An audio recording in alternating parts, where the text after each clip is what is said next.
성령님께서 실제로 이곳에 임재해 계십니다. 오늘은 은사가 있다는 제목으로 함께 말씀을 나누겠습니다. 은사가 있습니다. 은사는 사람의 노력과 행위를 말하는 것이 아닙니다. 하나님이 주신 초자연적인 능력을 말하고 지혜를 말합니다. 은사는 두 가지로 나눠집니다. 첫째는 영생의 은사입니다. 로마서 6장 23절에 말씀하기를 죄의 삭은 사망이요 하나님의 은사는 그리스도 예수 우리 주 안에 있는 영생이니라 라고 했습니다. 모든 사람이 죄를 범하였음에 하나님의 영광에 이르지 못하게 되었습니다. 그리고 하나님의 영광이 사람에게서 떠났습니다. 아담과 하와는 하나님의 영광에 둘러싸여 있으므로 그들은 옷을 입지 않아도 부끄러움과 수치를 모르게 되었습니다. 그런데 죄를 짓는 순간 하나님과 단절이 되었습니다. 하나님으로부터 찢겨져 나갔습니다. 그리고 하나님으로 가득 차 있고 하나님으로 둘러싸여 있던 그들이 하나님의 영광이 떠남으로 말미암아 그 영혼도 비게 되었으며 그의 외모에서도 하나님의 빛이 사라지게 되었고, 그리고 어둠의 그림자가 드리워졌고 그 영혼은 텅 비어서 공허함과 허전함을 호소하게 되었습니다. 모든 사람은 죄를 범하였으므로 그 영혼이 비어 있습니다. 하나님께서 자기 형상과 모양을 따라 사람 만드시고 그 코에 생기를 불어넣었습니다. 그러자 사람이 생리형이 되었습니다. 여러분, 생기를 불어넣으려면 불어넣기 위해서는 거기에 공간이 필요합니다. 우리가 바람을 불어넣으려면 풍선이 있어야 됩니다. 그 풍선 속에 바람을 불어넣으면 점점 부풀어서 빵빵해집니다. 마찬가지로 우리 속에 하나님의 생기를 불어넣으려면 생기를 불어넣으시는 공간이 필요한 것입니다. 그 공간을 하나님께서 만드셨습니다. 물론 우리는 짐승과 다르게 서서 걷기도 하고 또 지정의 인격이 있습니다. 이것도 하나님의 형상과 모양이라고 할 수 있습니다. 가장 중요한 것은 우리 인간에게는 영혼이 있다는 것입니다. 영적인 존재로 만들어졌으며 그것이 다른 짐승과 구분되어지는 것입니다. 그 영혼에 하나님의 생기가 들어가는 순간 생명이 되고 영원한 생명을 누리는 삶을 살게 되어집니다. 그런데 죄를 지음으로 말미암아 하나님께로부터 단절되었고 그 영혼이 텅 비어있게 되었습니다. 여러분, 이 영혼은 하나님의 생기로만 채워질 수 있는 것이에요. 비어있는 영혼을 채우기 위해서 수많은 사람들이 돈을 수천을 벌기도 하고 명예를 추구하며 수많은 사람들 앞에서 연설을 하거나 또 노래를 부르거나 여러가지 예술 작품을 통해서 인정받고자 하고, 그리고 권세를 통해서 사람들을 지배하려고 하고, 또 그 외에도 수많은 눈에 보이는 것들을 추구함으로 그들은 고행을 하고 돌을 닦고 온갖 종교적인 행위를 통해서 그 비어있는 공간을 채우려고 애를 쓰고 있습니다. 그러나 그 비어있는 공간을 그 무엇으로도 채울 수 없고 오직 하나님으로만 채울 수 있습니다. 하나님으로만. 목이 마른 사람은 수가성 여인이 우물가에서 호소한 것처럼 나는 남편 5을 갖고 있지만 만족할 수 없습니다 라고 했을 때 예수님께서 너 앞에 있는 내가 곧 메시아 구원자 그리스도라고 말씀했습니다. 예수 그리스도를 구주로 믿게 되는 순간 그 여인의 속에서 생수가 터져나오기 시작했습니다. 폭포수 같은 생수의 강이 그에게서 터져나오기 시작했습니다. 그 순간 목마름이 사라지게 되었고 그는 참된 만족을 얻게 되었습니다. 하나님께서 우리에게 주신 가장 크고 놀라우며 귀한 은사는 이 그리스도 예수 우리 주 안에는 영생입니다. 여러분, 예수 그리스도를 구주로 믿는 순간 모든 죄를 사함받고 성령으로 거듭나고 하나님의 자녀가 되는 권세를 주셨으며, 그리고 그 사람 속에 하나님의 성령을 불어넣어 주셨습니다.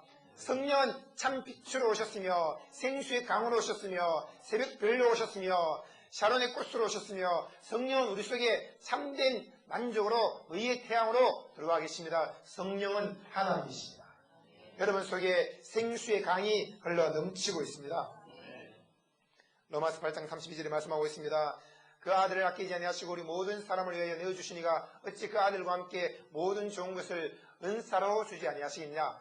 예수 그리스도를 내어주신 것이 가장 큰 은사요 우리 영혼에 진정한 만족을 주는 하나님의 선물입니다. 그리고 그 선물만 주신 것이 아니라 그 아들과 함께 다른 모든 것도 우리에게 선물로 주신다라고 약속을 했습니다. 건강도 하나님 주신 선물입니다. 하나님이 우리를 놓으시면 순식간에 모든 세포가 떨어져 나가며 우리는 무너져 내릴 것입니다. 하나님이 우리를 붙들고 계심으로 모든 세포가 다 연결되어 있고 그리고 끊임없이 피가 흐르고 있으며 심장이 박동을 하고 있습니다. 하나님께서 우리에게 건강을 선물로 주셨으므로 지금까지 이렇게 건강을 누리며 살고 있습니다. 오늘 이 순간이라도 누우시면 순식간에 먼지가 되어버립니다. 하나님께서 치유와 건강을 주신 것을 기뻐하고 감사하시기 바랍니다. 하나님께서 우리에게 물질적인 축복을 주셨습니다. 예레미야서 말씀하기를 숫대를 주신 것도 하나님이요 양떼를 주신 것도 하나님이요 온갖 좋은 선물을 주신 분은 하나님이시며 그 모든 것은 은사라고 이야기했습니다. 하나님께서 우리에게 재물을 얻을 수 있는 은사를 주셨으므로 재물을 얻게 된 것이요 이 땅에서 모든 좋은 것들을 누리게 하신 것이었습니다. 그리고 하나님께서 우리에게 넘치는 지혜를 주셨습니다. 지혜와 지각이 있으므로 모든 것을 분별하게 되고 하나님 계신 것을 알게 되고 하나님을 경외하고 하나님께서 우주 만물을 창조하신 것을 믿게 되어지며 이 땅에 사는 동안에 순간순간마다 어떤 일을 대처할 때마다 지혜롭게 변화할 수 있으며 우리가 하나님 주신 지혜를 통해서 또 공부를 하게 되고 많은 지식을 습득하게 되었습니다. 그리고 이 땅에 사는 동안에 예수 그리스도를 통해서 천재적인 삶을 살게 된 것입니다. 예수님께서 우리의 죄와 목마름과 병과 가난과 어리석음을 다 짊어지고 십자가에서 피 흘려 죽으셨고 그분은 다 이뤘다라고 했습니다. 다 이루시고 우리에게 선물로 의를 주셨습니다. 선물로 성령을 주셨습니다. 선물로 치유와 건강을 주셨습니다. 선물로 재벌의 부를 주셨습니다. 선물로 천재적인 지혜를 주셨습니다. 선물로 꿈이 이루어지게 하십니다. 선물로 기도가 응답받게 해주십니다. 여러분 이 모든 것은 말할 수 없는 하나님의 은사인 줄로 믿습니다.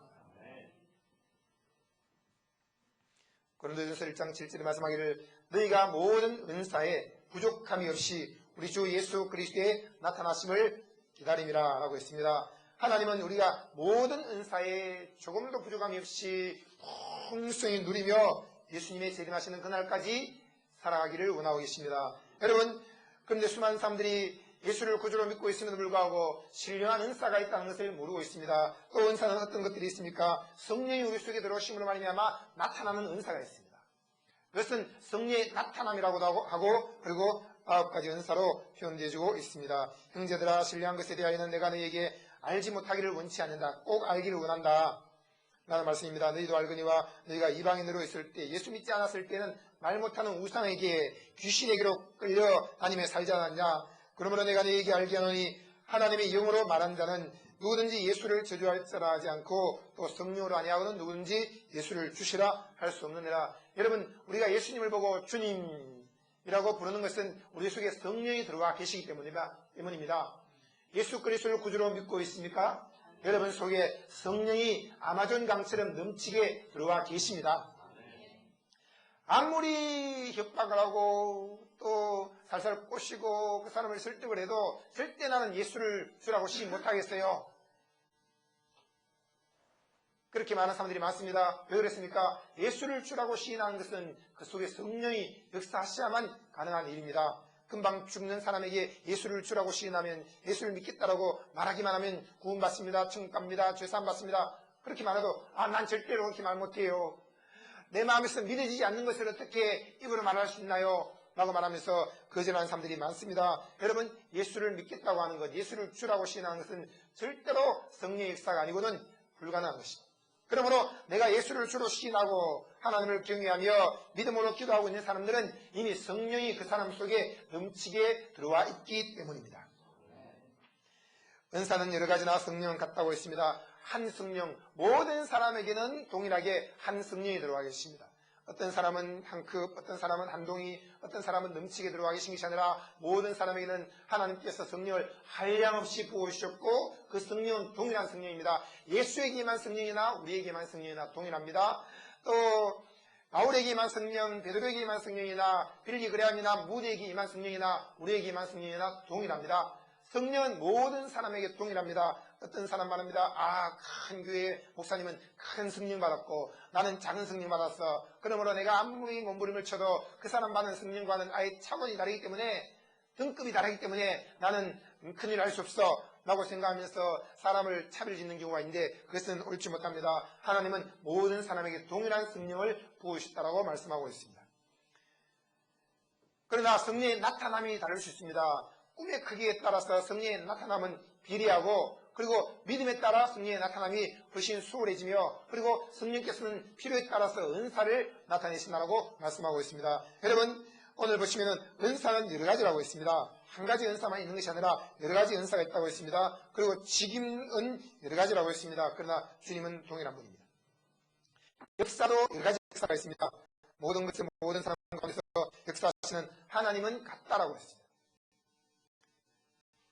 지난 주말에도 서울지역에서 부흥회를 열었습니다. 그런데 거기에서 수많은 사람들이 말씀을 듣고 복음을 깨달았습니다. 그리고 어떤 분은 이번 부흥회 때 내가 지혜의 말씀 은사, 지식의 말씀 은사를 받았습니다. 그리고 영문된 은사를 정확하게 얻게 되었습니다. 그러므로 모든 것이 분별되어집니다 라고 말했습니다. 또 어떤 분은 나는 방언을 받고 싶어요 라고 말하면서 나와서 안수받는데, 안수받는 순간 방언이 막 터져 나왔습니다. 무릎을 꿇고 엎드려 한참 동안 울면서 기도했습니다. 또 어떤 분은 그냥 교회 나온 지 한 3주 정도밖에 안 됐는데 갑자기 귀신이 정체를 드러내면서 안 가 소리를 지면서 그 자리에서 떼굴떼굴 뒹굴어 버렸습니다. 그 사람을 이렇게 놓고 예수 이름으로 귀신아 나가라 하는 순간에 귀신이 쫓겨나와 버렸습니다. 그리고 정신이 온전해졌습니다. 수많은 사람들이 은사를 체험하게 되었습니다. 여러분, 오늘 성령께서는 우리 모든 사람들에게 은사를 나타내기를 원하고 계십니다. 한번 인사하시기 바랍니다. 은사를 사모합시다. 각 사람에게 성령의 나타남을 주신다고 했습니다. 성령이 우리 속에 가득히 들어와 계시지만 나타나지 않으면 나 자신은 만족스럽습니다. 하지만 주위 사람들에게 도움을 주지는 못합니다. 성령이 아마존강처럼 들어와 계시므로 내 영혼은 만족함이 있고 나는 항상 행복하고 기쁩니다. 나 자신 스스로 살기에는 먹을 것과 입을 것만 있으면 족한 것처럼 나 스스로 혼자 구원받기 위해서는 성령이 내 안에 들어와 계신 것만으로도 만족합니다. 그런데 왜 성령이 나타남을 주십니까? 다른 사람을 도와주라는 것입니다. 성령의 나타남. 내 통장에 수천억이 있어도 그것을 가지고 먹을 것과 입을 것만 사도 충분히 내 인생은 행복합니다. 그런데 왜 하나님이 수천억을 주십니까? 그것은 다른 사람들에게 베풀고 나누어 주고 수많은 사람들을 도와주기 위해서입니다. 마찬가지입니다. 하나님이 성령을 우리 자신을 만족케 하기 위해서라면 한 큼만 줘도 될지 몰라요. 근데 왜 아마존 강처럼 생수의 강이 흘러나리라 라고 했습니까? 그것은 다른 사람들을 도와주라는 것입니다. 다른 사람들의 필요를 채워주고 그들을 치료해주고 그들을 진정으로 봉사라는 의미에서 성령의 나타남을 주십니다. 수많은 사람들이 성령은 넘치게 받았음에도 불구하고 나타남이 없기 때문에 아주 제한된 일을 하고 있는 것을 볼 수 있습니다. 성령의 나타남을 주시는 것은 유익하게 하기 위해서입니다.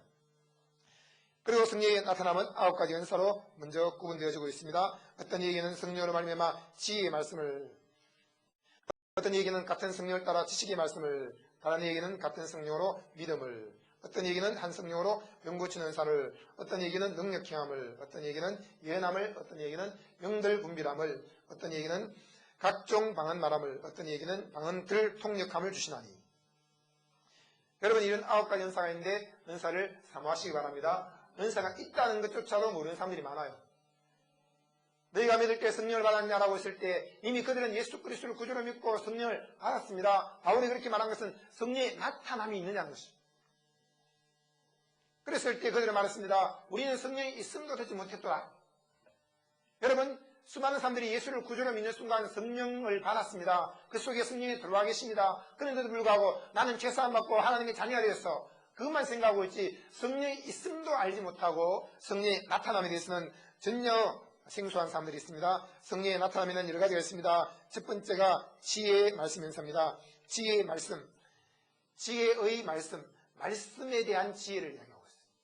그냥 지혜와 지혜의 말씀은 다릅니다. 지혜는 사건과 사물, 사람, 내 주위에 있는 모든 것들을 다 활용하는 것을 지혜라고 합니다. 그러나 지혜의 말씀 연사는 말씀을 활용하는 것입니다. 지혜라는 것은 활용한다라는 의미가 있습니다. 그러므로 어떤 교수님은 신학 공부를 많이 했습니다. 유학 갔다 왔습니다. 이번에 헬라에 능통합니다. 책도 여러 권 냈습니다. 근데 그 교수님이 마이크를 쥐고 강의하면 지금 다 자는 거예요. 그리고 한 학기 동안 강의를 그렇게 90분을 시간 가득 채우면서 열심히 강의했지만 학생들이 말합니다. 그 교수님으로부터 배운 게 하나도 없어. 머릿속에 남아있는 게 하나도 없어. 무슨 말인지 하나도 모르겠어. 오히려 혼란스럽기만 해. 많은 것을 공부했음에도 불구하고 알고 있음에도 불구하고 지혜의 말씀 연사가 없기 때문에 가르침에 있어서 비효율적인 것입니다. 그래서 수많은 사람들이 지루해하고 힘들어하고 그냥 전부 다 엎어져 잠을 자고 전혀 관심이 없는 그런 것을 볼 수 있습니다. 지혜의 말씀의 은사가 없기 때문입니다. 그는 지혜의 말씀 은사를 사모하고 믿음으로 받았다고 믿고 지혜의 말씀 은사를 통해서 가르쳐야지만이 수많은 사람들에게 도움을 줄 수 있습니다. 그리고 어떤 사람은 지혜의 말씀 연사가 있어서 무디 같은 사람은 초등학교를 제대로 못 나왔습니다. 그가 쓴 설교 원고를 보면 아예 그 철자가 너무 많이 틀려서 원고 자체를 못 알아볼 정도라고 했습니다. 그리고 자기가 쓰는 원고를 자기가 모를 때도 있어요. 무슨 글자인지도. 그럴 정도로 아주 배우지 못한 사람이었지만 무디는 지혜의 말씀 연사가 있었기 때문에 그는 마이크만 잡았다면 수많은 사람들에게 복음을 정확하게 이야기해서 그는 평생토록 100만 명의 영혼을 주님께로 인도하게 되었고 성경학교를 세워서 수많은 신학생들을 배출해내고 지금 전 세계를 복음화시키고 있습니다. 그의 사역은 그는 죽었지만 그의 사역은 계속 진행되고 있어요. 지혜의 말씀 연사가 역사하고 있기 때문입니다. 여러분 특별히 교사들에게는 지혜의 말씀 연사가 절대적으로 필요합니다. 목사도 마찬가지입니다. 제가 며칠 전에도 한 목사님에게 말했습니다. 목사님은 자기 자신이 지혜의 말씀 연사를 받은 것을 전혀 모르고 있습니다. 뜨듬하면서 말을 하고 성도들에게 말씀을 가르치고 있는데 그 한 5분 동안 이야기하는데 거기에서 아주 정확한 메시지가 있고 풍부한 깨달음이 있습니다. 비록 혀는 뜨듬거리고 있지만 그에게는 지혜의 말씀 연사가 나타나고 있다는 것을 보게 되었습니다. 그래서 그 목사님을 불러놓고 이야기했습니다. 목사님에게 지혜의 말씀 연사가 있습니다. 그래요? 저는 몰랐는데요. 모르니까 자신이 없는 거예요. 자기가 아무리 연구를 하고 원고를 준비하고 가르치셔도 자기 자신에게 지혜의 말씀 연사가 없다라고 생각하면 그 사람은 자신감이 없습니다. 여러분 저는 보십시오. 제가 뭐 준비한 게 있습니까? 성경책만 펴놓고 말씀 전하잖아요.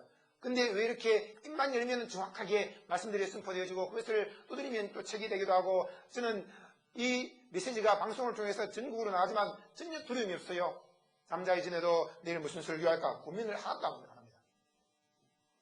어떤 분은 일주일 내도록 그냥 두려워서 심장 쫄이며 이번 주에 무슨 설교하지 하면서 온갖 주석책 펴놓고 예화집을 20권 펴놓고 그냥 계속 원고 준비한다고 토요일만 되면 아예 집 밖에 나가지 않고 전화도 안 받고 하루 종일 앉아서 원고를 20장 써야지만이 그것을 뜨듬뜨듬 읽는 사람들이 있습니다. 그런데 저는 그렇지 않습니다. 정확하게 주의 복음을 증거하는 것은 바로 지혜의 말씀 연사가 역사하고 있기 때문입니다. 지혜의 말씀 연사가 있는 사람은 성경을 한번 쭉 훑기만 봐도 어디에 무슨 구절인지를 정확하게 알게 되고 그것이 적시적소에 떠오르게 됩니다. 그리고 그것을 선포하는 거예요. 여러분, 그러므로 신학대학원을 졸업하고 유학을 갔다 오고 박사 학위를 가졌다고 해서 말씀을 잘 가르치는 것이 아니라 지혜의 말씀 연사가 있을 때 성령께서 그것을 통해서 말씀을 전하게 하시는 것입니다. 여러분, 지혜의 말씀 연사를 삼으십시오. 제가 지혜의 말씀 연사를 받은 것은 주일학교 교사할 때였습니다. 아이들 3명 앉혀놓고 그 아이들이 말씀을 가르치는데 주일날 아침만 되면 두려운 거예요. 주님 오늘 뭘 가르쳐야 됩니까? 그러면서 교회 올 때까지 공까지 끌고 있는 것입니다. 이거 어떻게 가르치지? 그래서 교회 올 때까지 두려워 떨고 있습니다. 주일이 다가오는 것이 불안하고 두려웠습니다. 그런 가운데 저에게 지혜의 말씀 연사가 필요해요. 주님 주세요. 라고 했을 때 내가 기도하고 구한 것은 받았다고 믿으라. 나는 지혜의 말씀 연사를 받았습니다. 라고 하고는 그 지혜의 말씀 연사를 의지해서 믿음으로 가르치기 시작했는데 아이들이 잘 듣기 시작했습니다. 한 명도 없이 시작했는데 나중에 20명, 30명이 되었습니다. 매주마다 1등을 하게 되었습니다. 그것은 지혜의 말씀 연사가 그 아이들에게 역사하기 때문이었고 말씀을 듣는 아이들이 예수님을 영접하게 되었으며 그리고 그 자리에서 기도하면 방언이 터지고 귀신이 쫓겨나고 수많은 아이들이 말씀대로 살아가는 삶으로 변화되어 있습니다. 이것이 곧 지혜의 말씀 연사가 역사하는 것입니다. 여러분 지혜의 말씀 연사 여러분 사모하는 분들은 오늘 받았습니다. 그리고 지식의 말씀 연사가 있습니다. 말씀에 대한 지식을 이야기합니다. 이건 지식의 연사와는 달라요.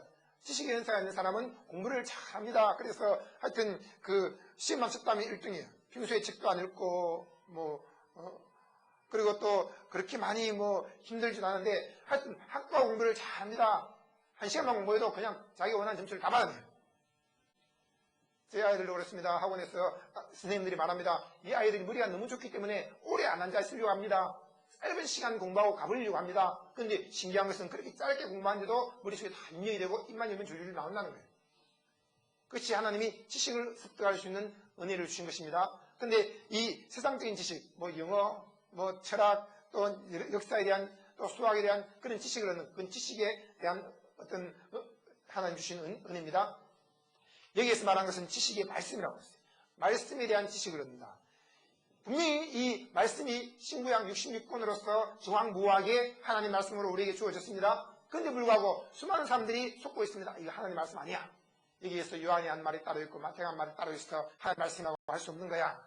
그렇게 해서 예수님이 한 말 골라내서 분명하게 말하면서 성경가 하나님 말씀을 믿습니다. 또 하나님을 많이 신앙 받습니다. 또는 아니다. 사탄으로 하나님 말씀이야.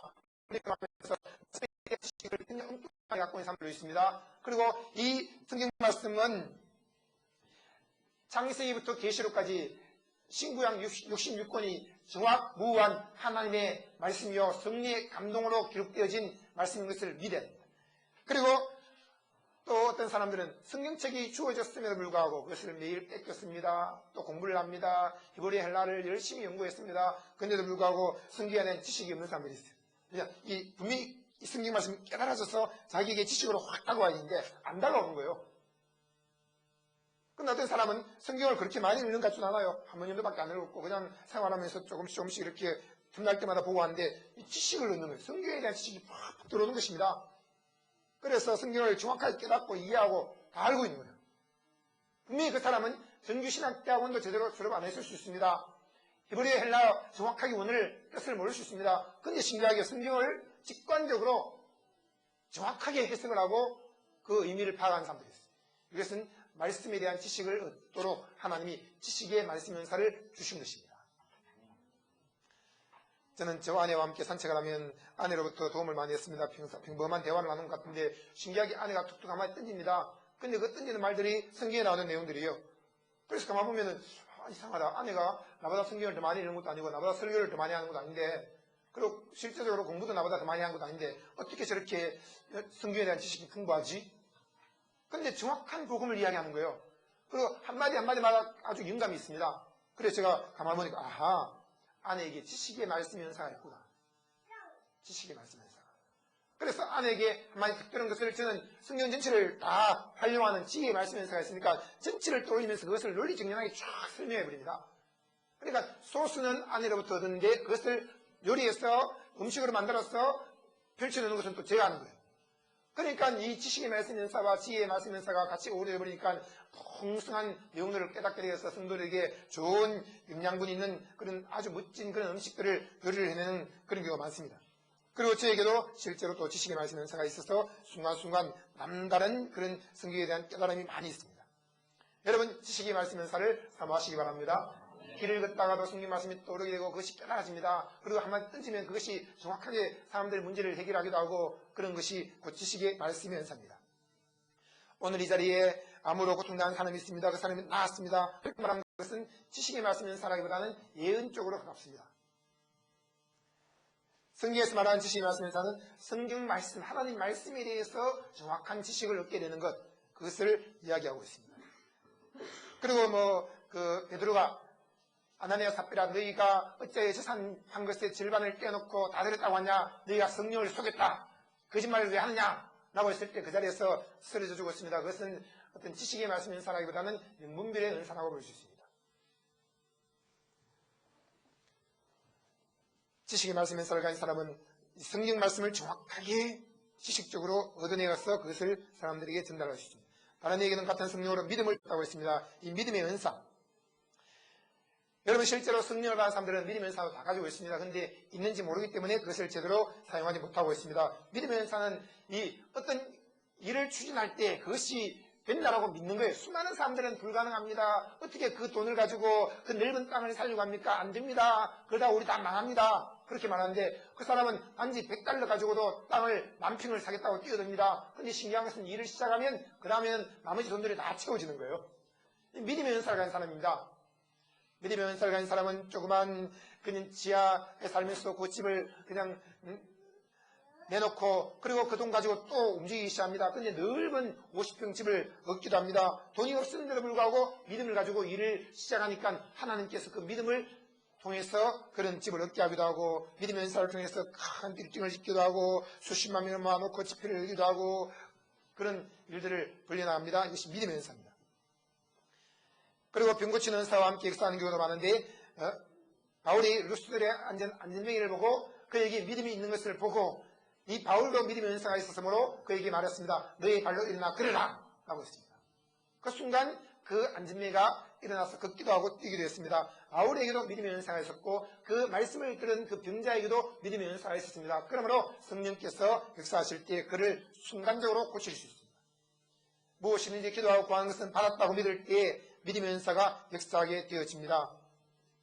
여러분 실제로 이 9가지 은사가 전부 다 우리 속에 들어와 있는데 그것을 깨달을 때 있다는 것을 인정하고 그것을 사모하고 그것을 믿음으로 행할 때 그리고 가장 중요한 것은 그것을 깨달을 때 그 은사가 나타난다는 거예요.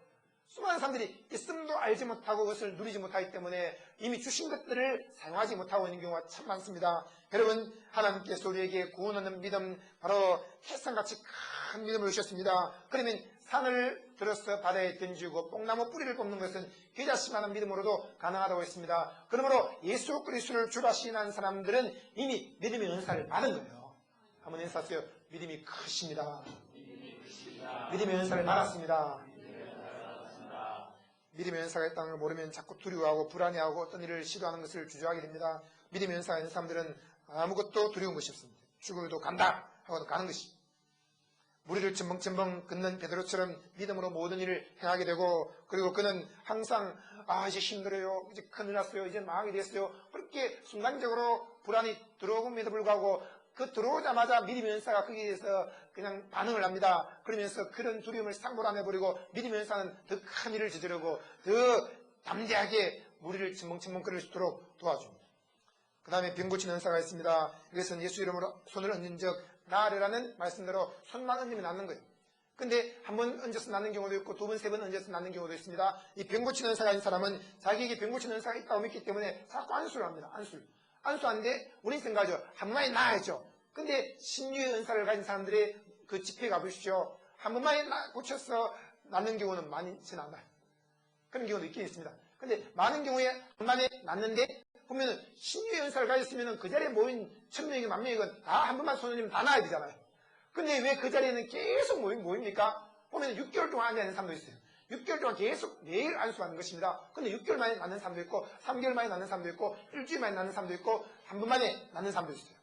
근데 이 병 고치는 은사가 있는 사람은 나에게 병 고치는 은사가 있기 때문에 여기에서 지속적으로 안수받으면 낫습니다라고 믿고 있고 그리고 성도들도 거기에 대한 믿음을 가지고 계속 참석합니다. 그래서 어떤 사람은 3번 안수받고 낫는 사람도 있고 어떤 사람은 안수받지도 않았는데 그냥 문 입구에 들어오면서 낫는 사람도 있고 신기한 일입니다. 여러분 병 고치는 은사를 사모하십시오. 우리가 자녀를 키우면서 병 고치는 은사를 가지고 안수하면 그 아이가 낫기도 하고 저에게도 병 고치는 은사가 있습니다. 그래서 제 자신도 병 고치는 은사로 병 고침 받았고 그리고 병 고치는 은사를 통해서 아이들을 고쳤고 그리고 수많은 사람들에게 병 고치는 은사를 가지고 안수를 합니다. 그런데 사람들이 착각하는 것은 한 번만에 나아야만 된다고 생각하기 때문에 한 번 딱 얹고는 증상을 보는 거예요. 증상을 보고는 나 아픈가 안 아픈가 증상을 살피고 난 다음에 안 나은 것 같아요. 아직도 아파요. 그러면 병 고치는 은사가 없는가 봐. 그렇게 생각하면서 포기해버린다는 거예요. 여러분 은사를 가진 사람은 지속적으로 꾸준히 그것을 사용하는 것입니다. 지혜의 말씀 은사 아이고 오늘 내가 설교 죽수었어 가르치는데 아이들이 졸고 있네. 그럼 지혜의 말씀 은사가 없는 것입니까? 아닙니다. 있다는 확신을 갖고 계속 가르칠 때 그것이 점점 더 풍성하게 나타나서 모든 사람들을 다 사로잡게 만드는 것이에요. 마찬가지입니다. 때로는 믿음의 은사가 역사하지 않을 때도 있습니다. 그러나 계속 믿고 인정하면서 나아가면 믿음의 은사가 점점 더 크게 나타나서 수많은 일들을 해내는 것이에요. 마찬가지입니다. 내게 있다는 것을 인정할 때에 지혜의 말씀의 은사도 더 풍성히 나타나게 되어집니다. 병 고치는 은사도 수많은 사람들이 병 고치는 은사에서 속는 것은 한 번 안수하고 즉각적으로 효용이 없으면 포기해버린다. 예수님은 한 소경에게 안수했습니다. 보이느냐? 안 보입니다. 그냥 흐리하게 뭔가 보입니다. 뭔가 나무 같은 것이 서 있는 것이 보입니다. 그런데 한 번 더 안수했습니다. 보이느냐? 사람들이 보입니다. 두 번 안수. 예수님이 두 번 안수했어요. 그라사 광인 그 귀신 들린 자가 왔을 때 예수님은 먼저 그를 보자마자 가라 했습니다. 근데 안 쫓겨나온 거예요. 그러면서 왜 나를 괴롭힙니까? 왜 나를 힘들게 합니까? 고함을 쳤습니다. 너희 이름이 무엇이냐? 군대입니다. 그리고 예수님은 가라 한 번 더 꾸짖었습니다. 두 번째 꾸짖었을 때 그 군대 귀신이 쫓겨난 거예요. 그러니까 한 번 꾸짖었을 때 가라고 했을 때는 등치만 드러냈고 막 자기 발광을 했습니다. 제가 지난주에 부흥회할 때도 귀신 들린 그 성도님을 놓고 그냥 귀신아 가라 했는데 넘어지면서 그냥 고함을 칩니다. 안가 더 크게 소리 지르고 발버둥을 치고 안 일어나고 눈도 안 뜨는 것입니다. 그런데 다시 이렇게 놓고 귀신아 가라! 그러니까 뻥 나오고 있습니다. 여러분 증상을 보고 귀신이 나갈까 안 나갈까, 병이 고침받을까 안 받을까 그렇게 생각하는 것이 아니라 이미 병 나았음 믿고 안수하는 것이고 이미 귀신 나갔음 믿고 귀신을 쫓아내는 거예요. 이것이 믿음인 것입니다. 예수님도 두 번씩 명령하고 두 번씩 안수할 때가 있었다는 것을 알면 얼마나 우리에게 위로가 되는지 모릅니다. 여러분 예수님도 겟세마네 동산에서는 3번을 구했잖아요. 이처럼 우리는 병 고치는 은사가 있다는 것을 믿고 아이에게 안수할 때 한 번 안수하고 아이가 안 되는구나 병원 뛰어가자 그러지 말고 한 3번 정도는 안수해보세요. 3번 정도. 아멘. 그러한 다음에 안 되면 병원에 가기도 하고 약을 쓰기도 하고 또 좋은 음식을 먹기도 하고 그렇게 하는 것입니다. 병 고치는 은사가 있다고 해서 병원에 가지 말아야 되는 것은 아닙니다. 병원도 하나님이 의학을 통해서 수많은 사람들을 수술하고 치료하게 했고 그리고 병을 고치는 분은 하나님이십니다. 또 약을 통해서 수많은 사람들에게 처방을 하게 했습니다. 그리고 그것을 고치는 분은 하나님이십니다. 바울은 디모데에게 너가 자주 나는 비위를 인해서 포도주를 조금씩 쓰라고 했습니다.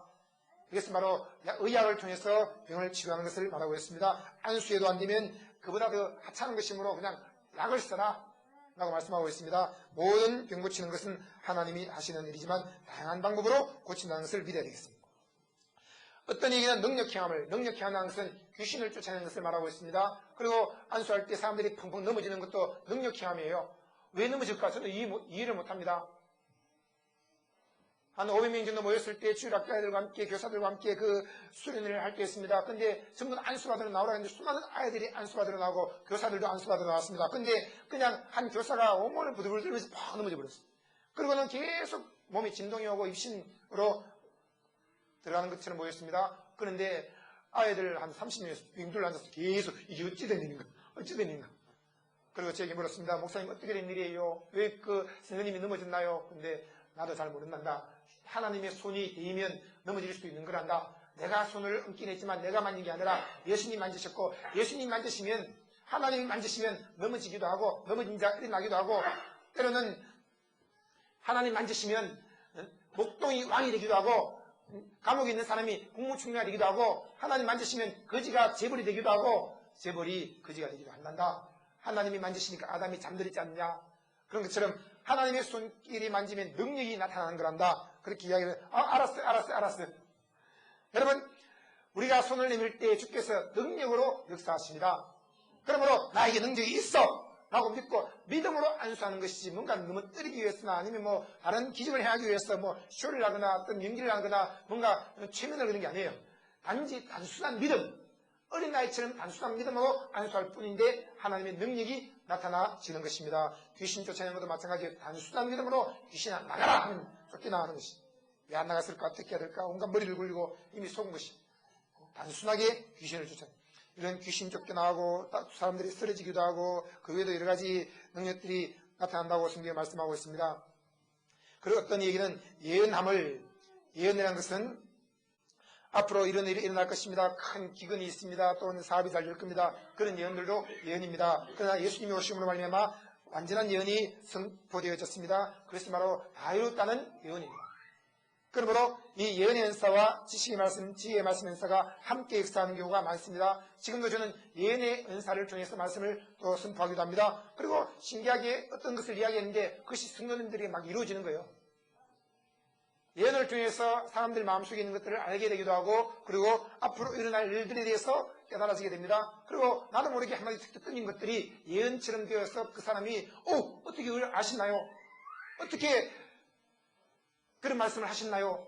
라고 하면서 큰 감동을 받기도 하고 또 말한 그대로 이루어지는 경우가 많습니다. 여러분, 우리는 사람들을 더 이상 저주하는 자가 아닙니다. 율법으로 말미암아 하나님의 은사를 돈 주고 살려고 하는 사람들에 대해서는 그가 돌이키기 위해서 그를 꾸짖을 수 있습니다. 그러나 우리가 아는 예언들은 전부 다 예수님이 십자가에서 다 이루었으므로 그들에게 복을 비는 예언들을 해주는 것입니다. 여러분, 의인이십니다. 성령 충만합니다. 건강합니다. 부유합니다. 지혜롭습니다. 9가지 은사를 다 받았습니다. 꿈꾸는 것마다 이루어집니다. 기도한 것 응답 받았습니다. 이런 것들이 예언의 은사.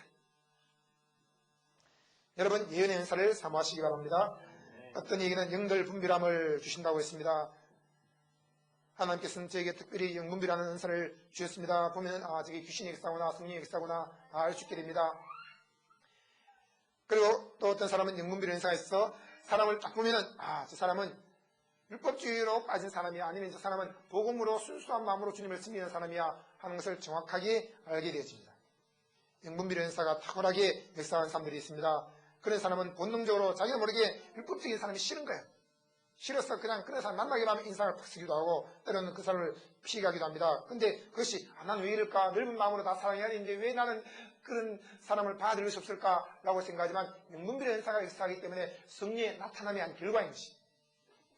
영분별의 은사가 없는 사람은 쉽게 사람들에게 속아 넘어가기도 하고, 그리고 사람들이 하자는 대로 다 하기도 하고, 그러면서 이제 어떤 잘못된 것들을 받아들이는 거예요.